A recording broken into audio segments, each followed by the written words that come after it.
everybody. Welcome back to another episode of the Sogcast. I'm Patrick. I'm Matt. Yeah, pretty much.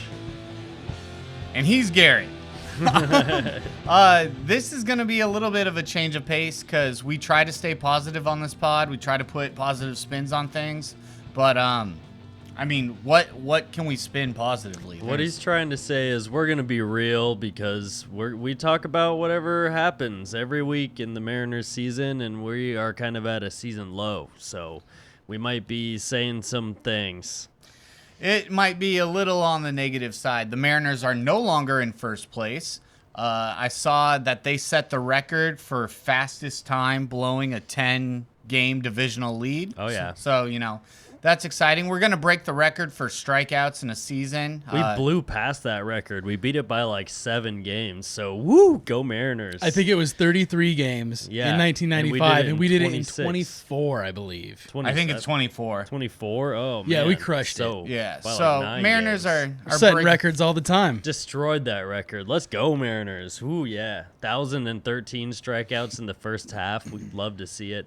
I was hoping that maybe we'd turn it around in the second half, right? And, like, Hunter Brown was pitching and JP was up, and he fights off some pitches. He has a long at-bat and strikes out, right? And then Rojas comes up, has a 12-pitch at-bat, 13 pitches maybe, strikes out. It's like, all right, setting the tone early. Like, we're making him work. And striking out a lot. So, like, instantly, I was like, dang, maybe we can put the first half behind us. But then instantly, it was like, well, more of the same. It's more of the same. The Mariners are striking out. Crappy defense. 3 errors on Friday. One of them was reversed, I think. The Polanco one, I Yeah, think, which is crazy because that was just as blatant of an error as the other ones. It's because they measure how fast it comes off the bat now, dude. Oh, it was 112 miles an hour. It's like, bro, he still can put some leather on it. Like, he's a veteran. He's 30 years old. He can't put some leather on this backhand that's, like, not out of reach. Come on. That's an error. It should have been an error. But it didn't touch his glove, so nope, no error. No, it did. Oh, it did? It did. Yeah, he just palmed it into right That's field, what I'm but saying. because it was hit so hard, I guess it's not an error. Because they can measure it now. They're gonna say have some excuse. There was 3 errors last night. Bad. The Mariners got shut out on Friday too, coming out of the All-Star break. Really want to set the tone, kind of put the troubles leading into the break behind you, and instead it was just more of the same. And we're playing the hottest team since, like, Father's Day, which is what we've been talking about. My birthday and Father's Day, the 17th and 18th of June. Since then, Houston's been the hottest team. Boston right behind them. We've switched places with both of those teams who started slow and now are hot. Mariners started hot, a little bit hot, and now are slow. Like, the Mariners, they've never been, like, super hot. They went 17 and 13 in March and April, 15 and 14 in May, 15 and 12 in June, and now in July we're 5 and 7 so far. And most of those losses in June came in the second half of that month. And we lost 3 one-run games to the Angels to go into the All-Star break. Sucks, man. We lost 7 out of 8 series, I think, going into the All-Star break. And now it's just more of the same. We're playing one of the best teams in the AL who own this division. We have to take it from them, and we're just getting steamrolled. Our pitching is good. Our offense is absolute shit, man. It's the worst. This is an all-time low this season, and I had no confidence late in that game that we were going to score any more runs after Jake Myers 2-run homer. Yeah. Man, it was over. And Stanek gave up that Double homer agent too, so Stanek. I know he's been dealing with back spasms and was available tonight and gave up that bomb. I'm sure he's not feeling too happy about that tonight. But Well, maybe his back will feel a little bit better now that it's blown out. It's not fun. Like, I'm not having a good time watching these games. It's really, really rough to watch our pitchers go out and just pitch their asses off night in and night out. And we have to watch the Oakland A's. The Oakland A's have scored more than like 15 runs like 4 or 5 times this season. It's insane. It's crazy. They've scored 19, 20, 21 runs. They put up 13 runs yesterday. More than that, maybe. Yeah, like 13 runs the night before. Then the Mariners. And the A's aren't even good. Yeah. And they're just putting up these historical offensive numbers. And here's the Mariners who. Hey, so are we. That is true. We are putting up historical numbers. Yes, yep. We're winning in some regard.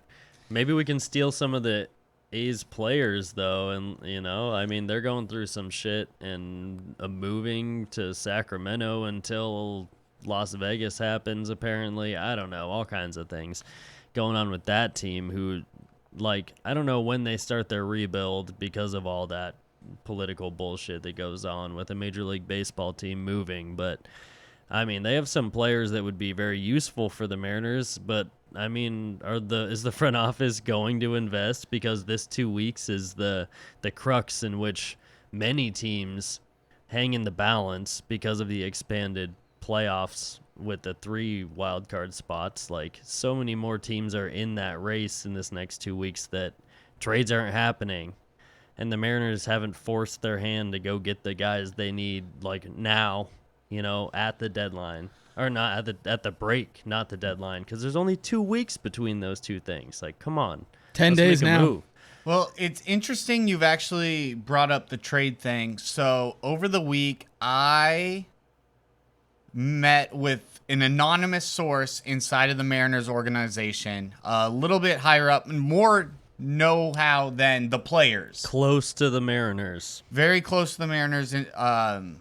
Don't want to give anything away, especially with how candid he was talking to me. I really appreciate him taking the time to speak with me. Shout out.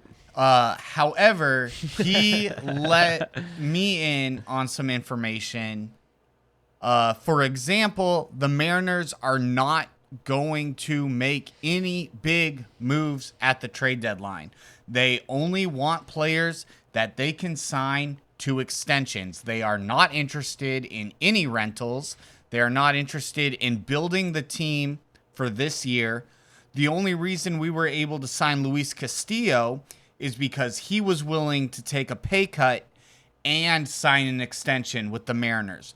So that is the criteria that the Mariners are looking for to sign a player. So all of this talk that we heard from Stanton and stuff we have a good roster this year. We're going to build. We're going to add. It's straight up bullshit. It's not going to happen. If we make a move, it's going to be to a cheaper guy that we can try to extend. Why Stanton is so against a 1-year rental to bolster the roster, I do not know. And one of the reasons for that is why I wore this Seattle Thunderbirds jersey tonight instead of anything Mariners. Different sport entirely. However, the Seattle Thunderbirds in 2023 knew they had a good roster to push for the playoffs. And they decided to go all in. They traded off their draft picks. They did everything possible to build the team for that year in 2023. And you know what they did? They won the championship in 2023. Seattle Thunderbirds, 2023 WHL champions. They knew what they had to do to put their roster over the edge to win that championship. And the Mariners are just refusing to do that. They're not, all they see are dollar signs. They don't care about the product on the field. They just want to make as much money as possible with spending as little as possible. Yeah.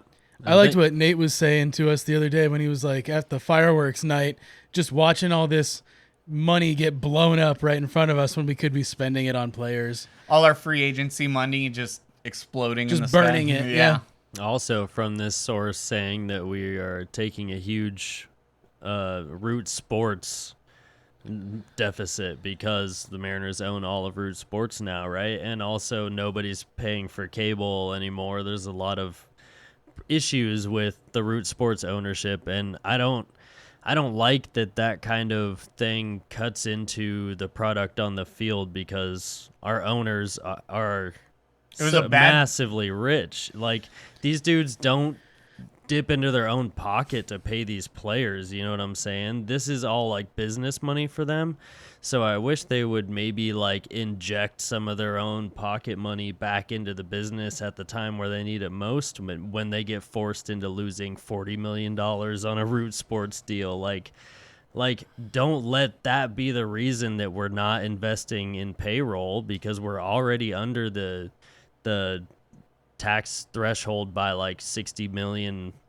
So we have cap space there, but like there's just so many reasons that they give us that they aren't going to spend money after they lip service us, right? Yep. And if you don't pay attention, you just get those headlines and lip service type info like from the media and everywhere. So it sucks, man. It sucks because they just talk in circles. Jerry DiPoto's saying there's no dynamic trades available, and just citing that there's so many teams in the mix, which is true. I mean, the Cubs, the Giants, Cardinals, Diamondbacks, Mets, Rays, Tigers, Rangers, Blue Jays, they're all like one win streak away from being in a wild card spot in this next 2 weeks. So it's no joke, but like, I don't know. Teams are so scared to be active. Everything's so conservative, but there are losing teams that could trade players. We could make it happen with teams like the Marlins and the A's and Tigers. I mean, the Tigers are kind of in the loop, but sure, the Reds and Tigers are kind of in the same situation where like they'd have to win some games here. And the Reds have a plethora of players, infielders especially, that like they have a crowded infield. They're pushing infielders to the outfield to get everyone in we've their been lineup. there. And like there's teams that need to trade players, that can trade players that aren't going to be in the race, and nothing's happening. So I don't know what to say, but like the play on the field right now obviously is terrible for the Mariners. I'm so confused, and I don't know what the answer is, because the marine layer is something you can blame when it's 55 degrees out. But now we're in the 70s or 80s. We're still hitting warning track shots.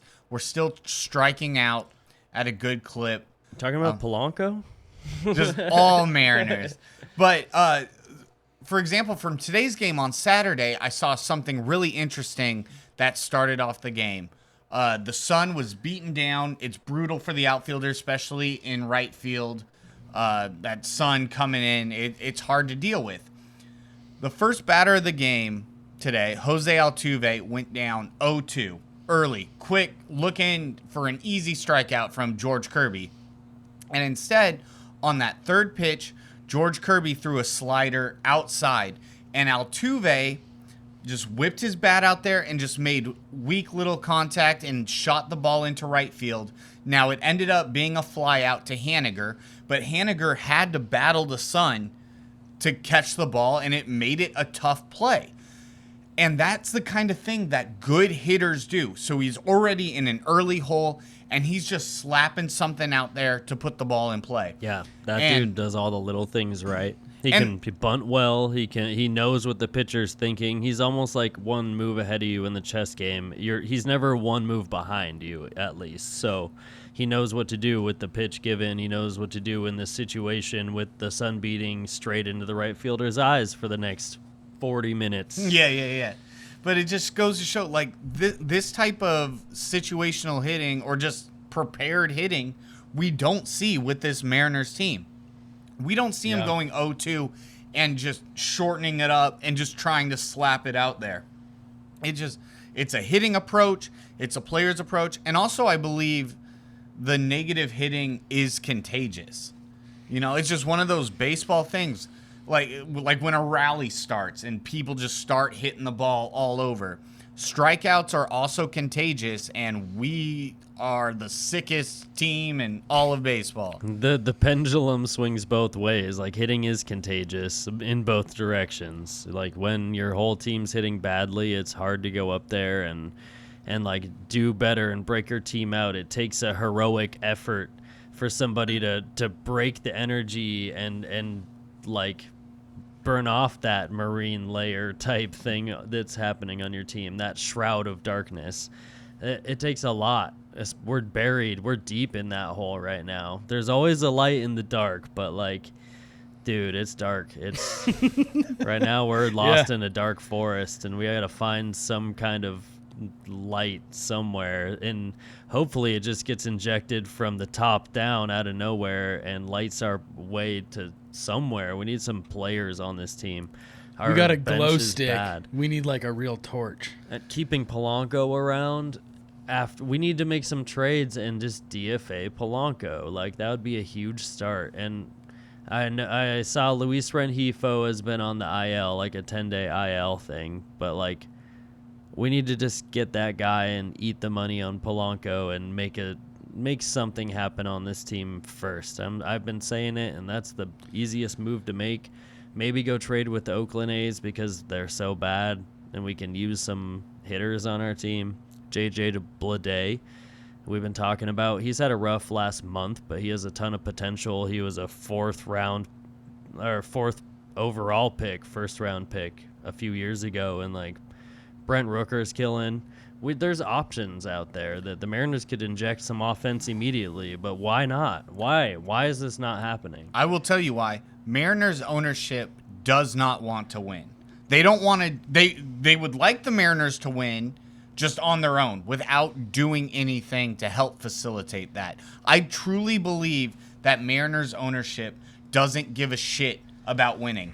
Another example of this is Logan Gilbert pulled at the 87 pitches on Sunday to save his arm to protect him for the end of the season. It seems like Scott is planning this long game of like, oh, we can lose these games now because we'll be more prepared in the playoffs. Well, guess what, Scott? We're not going to make the fucking playoffs if you keep making the decisions you're making. Yeah. If we're not adding players to this team, if we are not making any changes, ownership is proving that they don't actually care about winning. They'll tell you to your face, oh, we care. We're going to make moves. And then they just turn around like, oh, I'm sorry. I guess there were no good enough trades available. It's bullshit. They're lying right to your face. I was going to say it sucks to see these pitchers go out there and give it what they've got, but also like they are, and it seems like a top-down decision. Scott is the guy that goes and takes the ball from the guy and is the face of the decisions being made by the front office and analytics department, which we've talked about a lot. So it's not, I think Scott's just like a puppet for the front office and analytics department right now and doesn't care anymore at the end of his tenure with the Mariners. I don't see another extension coming for Scott Service. So I don't think he really gives a shit, and it's just like, yeah, okay, I'll protect your asset, front office. You tell me you don't want him to go out there and compete for this game. Like, I don't think Scott cares. He's just kind of like, okay, sure. There's no pushback anymore. No. He's just an absolute pushover. So, I mean, it just sucks that he's in that position too, Scott, even though I don't like listening to him talk to the media. I don't like the decisions he makes on the field because he's such a pushover instead of being a player manager, supporting like a competitive game when the best pitcher on the field, like, but of course, no. The numbers say every pitch he throws after 7.1 innings, It costs this much money, and there's X percent more risk that he injures his arm because injuries happen after X amount of pitches more often. And they have it, I guarantee you, they have numbers on a pitch-by-pitch basis how much it costs them, like how much the risk it is and stuff like that. And Scott they see these straight pitches into that the same way we see the fireworks. You're like, and there's $10,000 right there. That's a $10,000 pitch. So that is why every pitch looks like money spent to the front office, and that's why he gets pulled at 87 pitches in a competitive game. And on top of that, after the All-Star break, everyone's rested, everyone has time off, and a great part of that strategy is you can revamp your pitching schedule because, you know, you start out with your 5-man rotation and you go every 5 days. There can be injuries or maybe someone gets pushed back a day here or there. But for the majority of the time, your 5-man rotation, each pitcher pitches once every 5 days. The All-Star break resets that because everyone's rested. Everyone can go back in. Why is Logan Gilbert not pitching against the Houston Astros once in this entire opening series. How about in the first game even? Because we're Slap going to play him the in Astros face. again later, and then he'll pitch in those games. No, slap Walter in the first game. That's what I would do 100%. But no. Momentum? No, we don't do that? Okay. No, we're going Brian Wu for Game 3. And don't get me wrong, Wu is not a bad pitcher, but he can't throw more than 5 innings. His arm gets tuckered after 60 pitches, and we're having him start, and now it's a potential sweep situation. The Mariners could potentially get swept at home coming out of the All-Star break. They already pissed away their divisional lead. They're now in second place. They dropped another game today. And we have a chance to maybe salvage the series, and Brian Wu is scheduled to start tomorrow. I'm still critical. I have a ton of criticisms. I will ease up slightly if the Mariners can prove me wrong and start Logan Gilbert instead of Brian Wu tomorrow. If they do that, they won't. They won't. It's not the plan. I think so. Garrett said, the projected starters. He was like, Gilbert's not in the projected starters. What the fuck? But I think Sunday was still TBD. Was it just Wu when you saw it? I knew it was going to be Wu the whole time. Oh, I didn't. Okay. I heard from the very beginning, coming into Game 1. It was assumed that it would be Wu because it wasn't Gilbert in 1 or 2. But right? I heard from 710, Angie or whatever talking that it was gonna be Castillo, Kirby, Wu. That was the plan the whole time. I saw TBD even up to even yesterday, halfway through yesterday on the MLB app. So maybe it wasn't updated, but I think if the Mariners won today, they might throw Logan tomorrow to try to win the series. But if they lost the first 2 games, they're going to throw Wu because they can't win the series. But either way, we should have started that series, one of the first 2 games with Gilbert to give us a shot to win the series on a day game Sunday. Throw Wu on day game Sunday anyway. Maybe pitch Castillo against the Angels next series instead of against Houston and go Gilbert, Kirby, Wu. I like that more. I just kind of had a shitty thought. Do you think Let's hear it.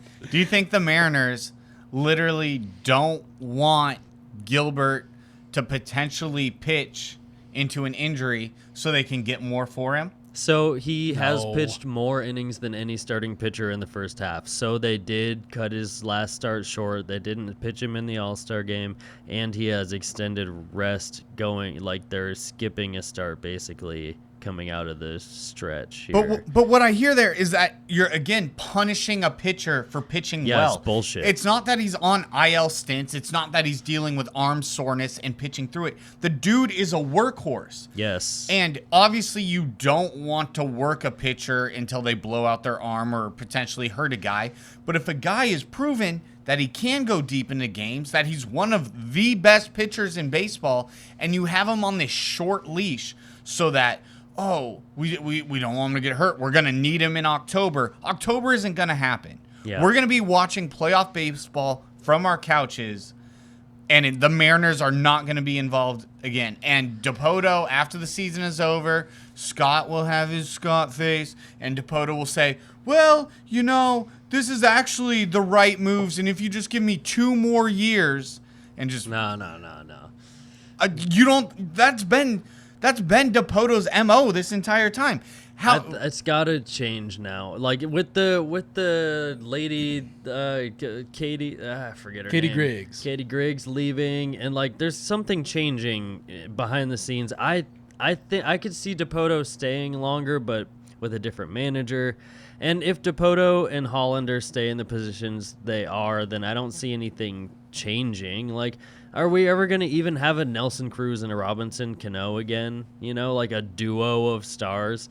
Is Julio a guy that can we pair someone up with Julio and just have them be the 2 guys for another 10-year stretch like we did in the last couple decades? Is that what they're shooting for? Just to have 2 marketable guys, 3 marketable guys, and then trade off our assets before they reach late arbitration and rebuild? We're always looking at our farm system and rebuilding our farm and having cool prospects, but the one time their one prospect comes up, he injures himself and never pans out. And like, are we just destined for this forever?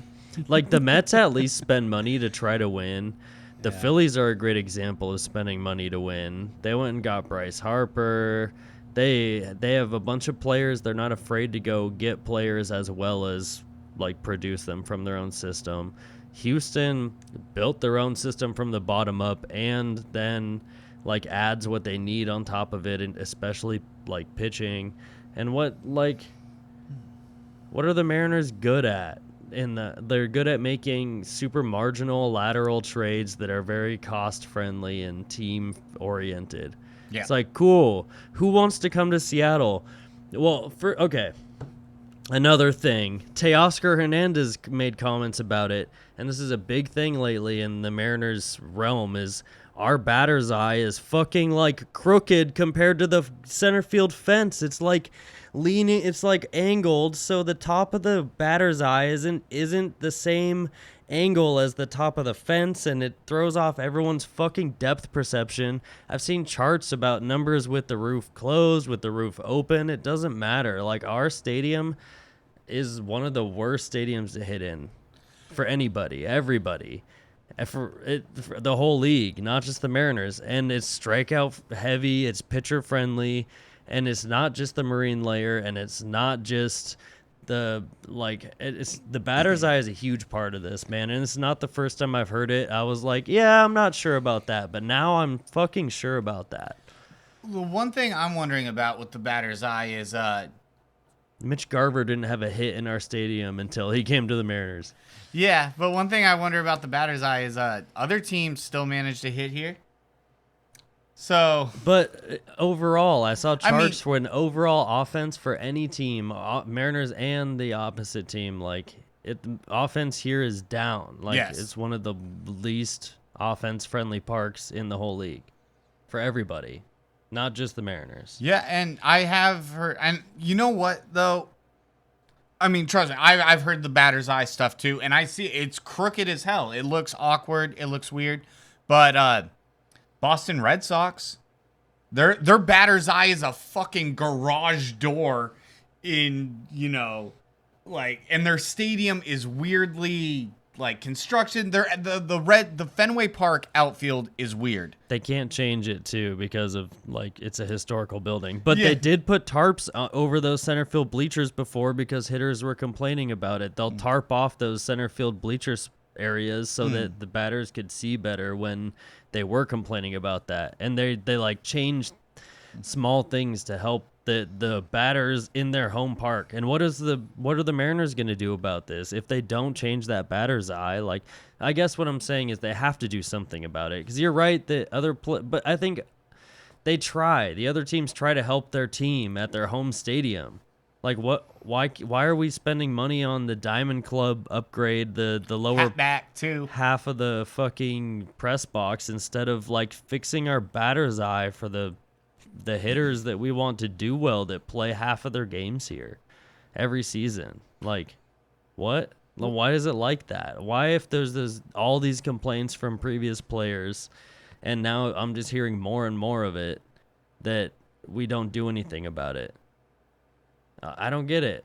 Like, the Mariners are trying to lose. They string us along just enough to have hope and hate ourselves about how much hope we invested, and then buy a bunch of stuff when it's good, and then hate the front office. I swear they're just evil, man.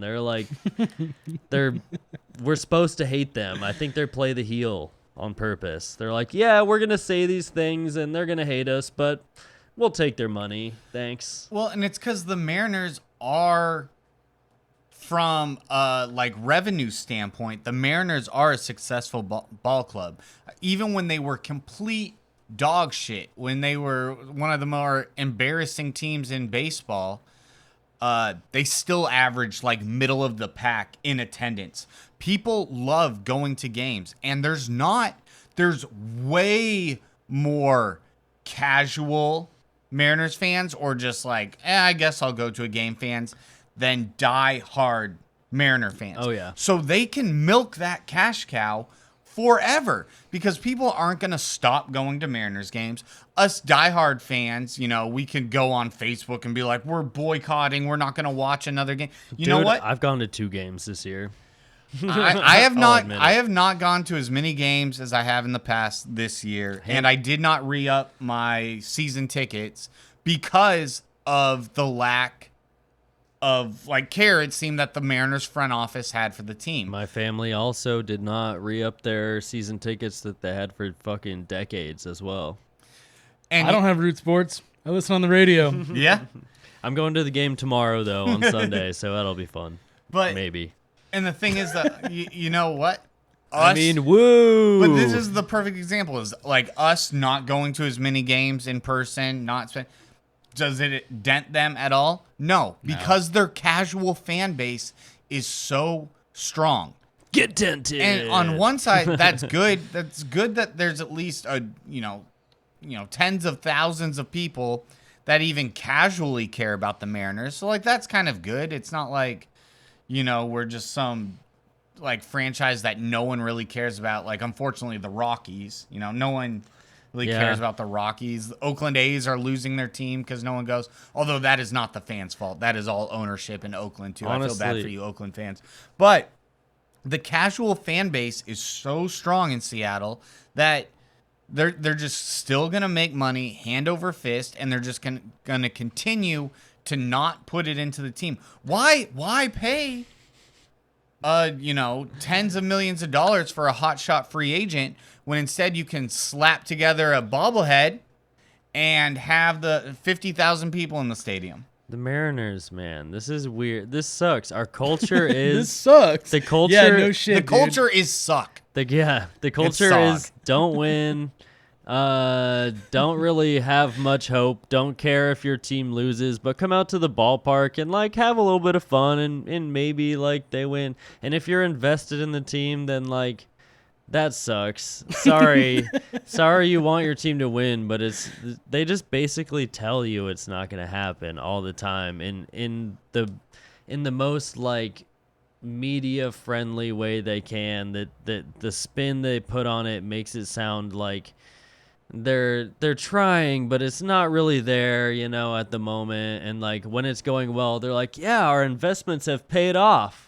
And we don't have to do anything to add to this team or make it better. But yeah, when it's bad, it's they don't really put their hand up and say, yeah, they did last year. Actually, they said our roster construction was bad. This year, it's even it's the second year in a row our roster construction is bad, but they haven't admitted anything. And they tell us that they want to get the highest value names on the market, but there's no motion towards any of that. And then quotes about no dynamic trades and but we're open we just to them. don't know. We're open. We're open to all avenues, but like Patrick's saying, all avenues lead to the Mariners getting a team-friendly contract with a bunch of stipulations about injuries and thresholds that they hit where they get paid this much or this much. And also our stadium is the least batter-friendly stadium to hit in, one of them in baseball. So what offensive player is going to want to come here? Their agent is not going to be like, yeah, let's go there because our numbers will be better next year when we go into free agency. No, dude, your numbers will get worse when you come to Seattle and hit in our stadium all year long. And your free agency contract is going to be worse because your numbers were worse for the second half of the season. So why would you want to come to Seattle? It's not a great landing place for any guys out there on the trade market anyway. So fuck it, man. Just sell. I believe it was the great Kenny Powers who once said, what's the worst place you've played? I'm not going to name any names, but Seattle can expletive. Dude, the Mariners are just a pitcher farm. We'll trade away all our pitchers, not get any offensive players from the market, and and just keep being a pitching farm. That's all we do. Well, one thing that I don't understand is, don't you think pitching free agents would then be dying to come here? Like, it doesn't, that doesn't happen either. You think a pitcher, maybe a decent pitcher that needs a little extra oomph, wouldn't they be like climbing over each other to come to Seattle to play because they knows it will boost their pitching numbers? But they don't. Why is that? Hitters don't want to come here because it sucks to hit, and pitchers don't. It seems like relievers kind of like coming here. I have heard like relievers really like our coaching pitching staff and their like side of the ball and teaching them new pitches. I know the Mariners pitching staff is really big on teaching players like relievers like two-seamers, cutters, that kind of stuff. But it seems like starting pitchers don't even want to come here, which is surprising because you think that's a easiest way to bolster your numbers and give them a nice boost. But people don't want to come here. We're stuck here. It's also one of the most traveled cities. I think the Oakland A's actually travel a little bit more than the Mariners this season. I only know because Dallas Braden was talking about it early this season. And but usually the Mariners are the most traveled team in the whole country too. Hey, do you know what the most traveled team in the WHL is? The Seattle Thunderbirds, and they've won 2 championships in the last 10 years. It just goes to show that you have to overcome your geographical problems. You have to overcome in some way. Like, if there's a way that we can create a wind tunnel in our stadium, like Cleveland did at their at Progressive on this offseason, they created like a wind tunnel from left to right. So let's put up a wall or take down a wall. Let's do something to We're going to build a wall and the Mariners are going to pay for it. Let's close the roof and add a damn wall. Build the wall. Stanton, like, do something to increase offense. wild. Yeah, I know. We're off the rails conspiracy right now, but this is where we are in Mariners 2024 because this is honestly the low point in the season. I don't know what to say because we've been saying it. And there's not much more to say except for it's time to move on from Polanco, trade some guys. I'm anxious to see what's going to happen in the next 10 days. We need at least 2 big bats that are starting in our lineup every Do you day. guys think, well, yeah, I know that's what we need, but like what's honestly going to happen? And what do you guys think the odds are that nothing is the option that they're going to go with? I think the odds are actually 0 for nothing to happen. What they're going to do is make some mid-trade that in the end doesn't really matter all that much, but they can be like, we tried to make moves, it didn't work out. I think they will do something. It will just be so minuscule it doesn't matter. We're not getting Isak Paredes. No, we're not. Oh, that would be so nice, though. Oh, wouldn't it? So, anyways, you were going to say some Dipoto quotes. Yeah, Dipoto said some stuff last week on, like, the media, radios, and whatever's. He was on some those show radios. and said things, and sorry, I'm trying to pull it up. Jamie, go ahead and pull that up. Pull that shit up, Jamie. All right. Thanks, Jamie. No, stop right there. Scroll down. Okay, perfect. Read it. All right, Jerry Dipoto said some things this week. He said, quote, "I would like to find a way to create better flow and more contact within our offense. And again, I don't know if we're going to be able to access that on the trade market, but we're going to try. We're open to that. We're open to that. I love that. As we've always been, we are open to doing something that has the potential to be dynamic." It doesn't Again. mean anything. Yeah, right? This is a whole bunch of nothing. Again, I don't know if that's going to be available as we push into the deadline. Right now, it's not. And this is as late as we've ever gone into a trade deadline where I can honestly say it's not. That's one quote. And then another one.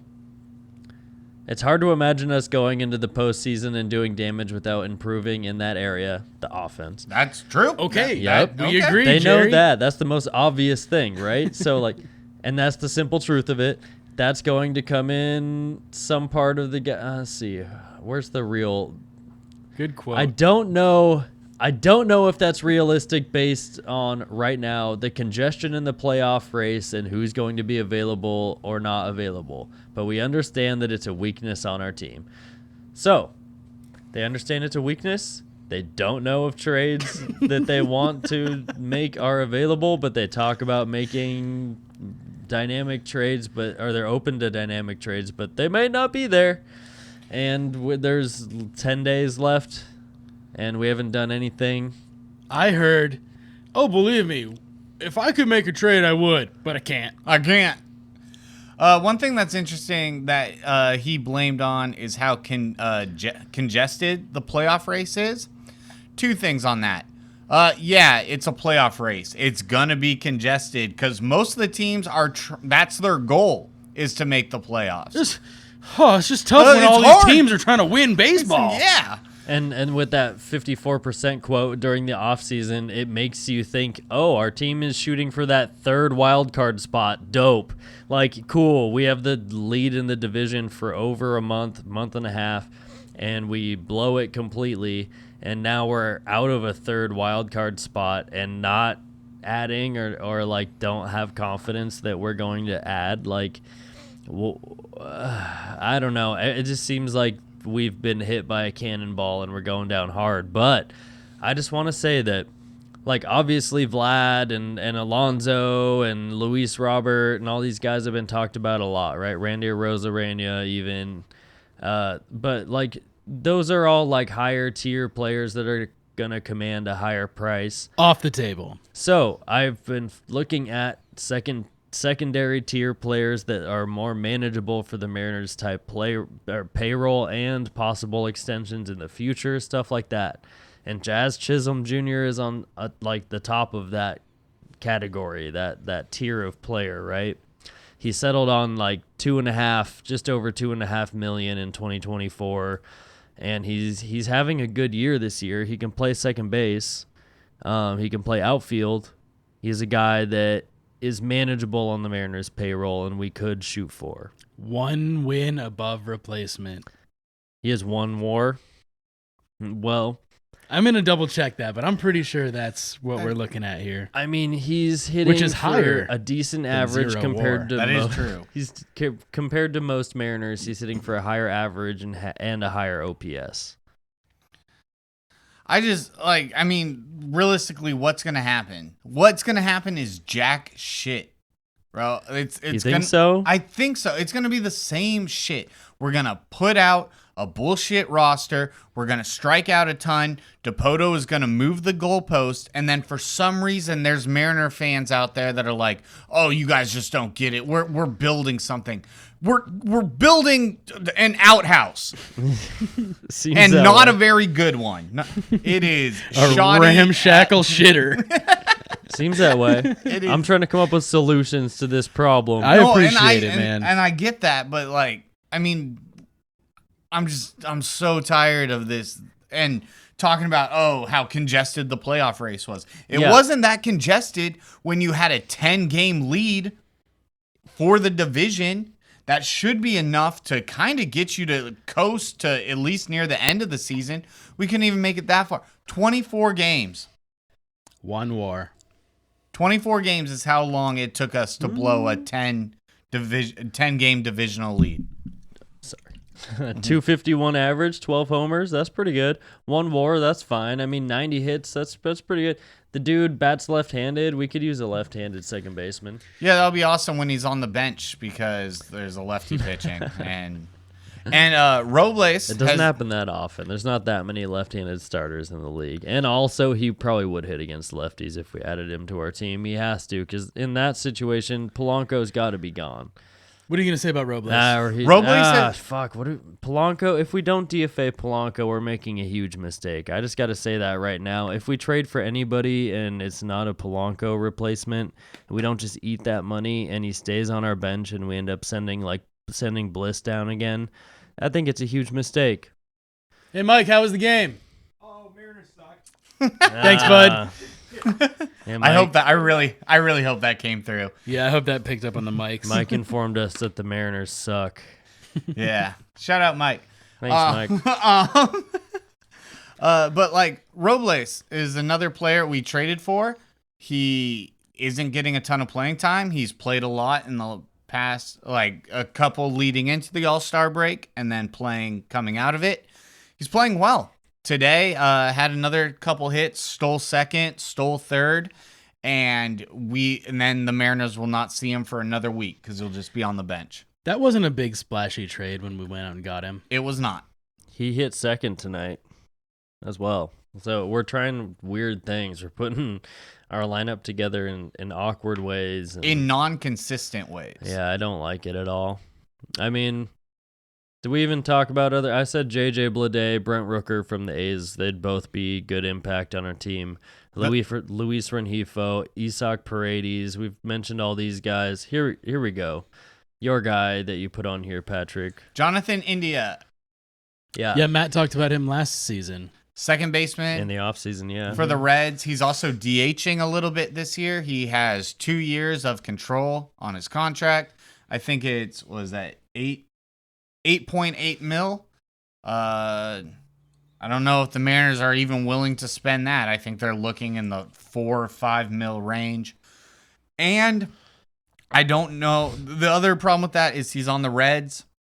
The Mariners and the Reds have dealt with each other so much in trades over the last couple years, which on one hand shows that they do have a good working relationship and they are able to swap players and stuff.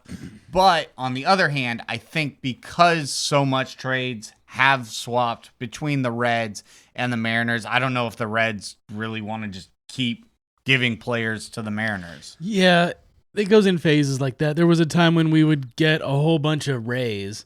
And then Padres. And then there was a Padres era where we had a good trade relationship with them. Then the Reds, I think at one point, well, yeah, I mean, the Yankees were known for taking Mariners and just then they're way better over there. Well, Oh, yeah. that's a whole different situation. Yeah, I But these other three teams you're talking about are all, it's because they mesh so well with the Mariners front office. It's what they have in common is that they're all cheap as fuck. Fair. Yeah.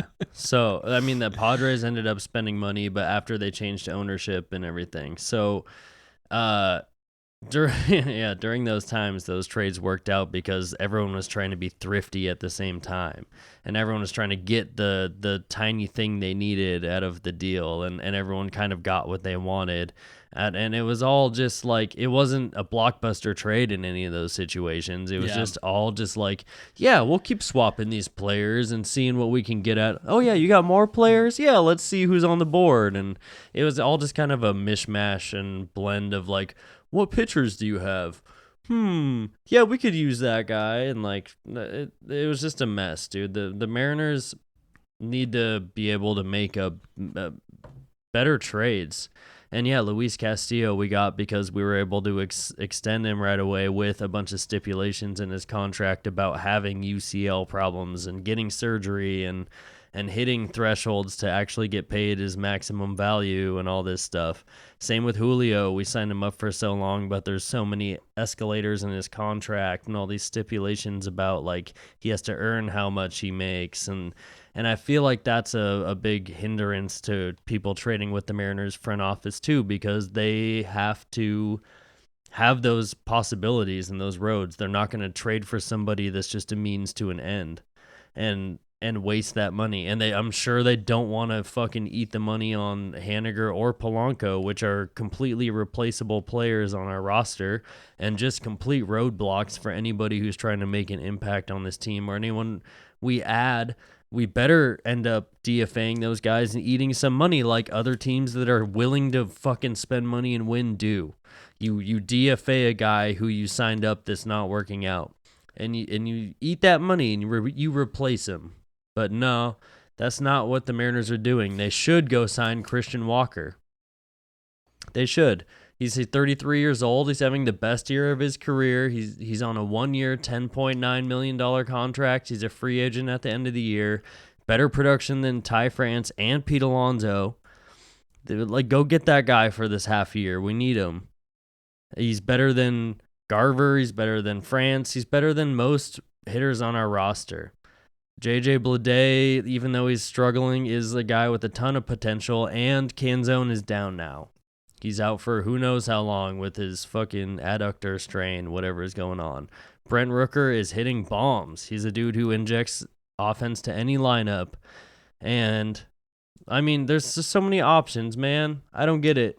Like, we need 2 or 3 of these players. And all of these players that I've been taking the time to look at, reading articles and looking up players and contracts, like, why is it us that are thinking about this? Why? Like, I'm sure that they know about these players and how capable they are and what our team needs. Why is it so hard to go get somebody? I don't get it. I can target guys all day, and they'll make excuses all day about it. It'd be fine, whatever. I want to be in the room. I want to understand better because I feel stupid just like doing all this for nothing. It feels like nothing's going to happen, and this is the end of our window. It's slamming in our face right now.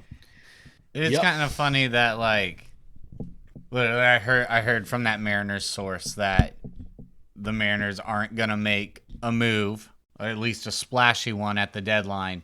And then it was literally like a day later where Dipoto was like, well, there's just no players available. I don't know what to tell you. We'd love to trade for everyone, but it's too many teams, I guess, and they're all trying to win, and they don't want to give us players. They're not dynamic enough possibilities for Dipoto and Hollander, apparently.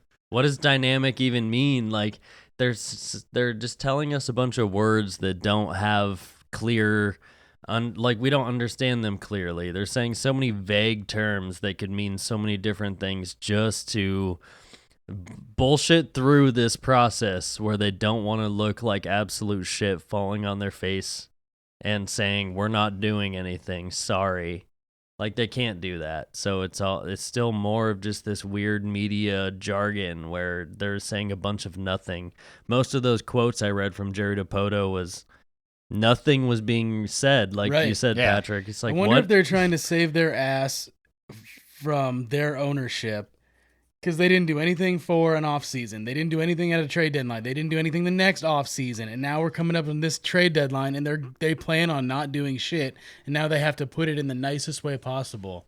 Since we signed up Luis Castillo, who we're paying $25+ million a year, and then extended Julio, it's like super quiet on the spending money front. Yep. They printed a shit ton of merch. We made it to the playoffs in 2022, missed it barely in 2023 while they admitted roster construction bullshit. They said it was bad and we didn't make it. And this year they've learned from that and they're not going to admit that their roster construction is bad because they don't want to take the backlash from it. They're moving away from being a fan-friendly team and being an absolute cash grab, like, top-down run team that, like we've been saying, just gives you just enough to hold on to something that you are emotionally invested enough to care and watch the product, but not actually, like, they're not actually trying. They want you to think they are, but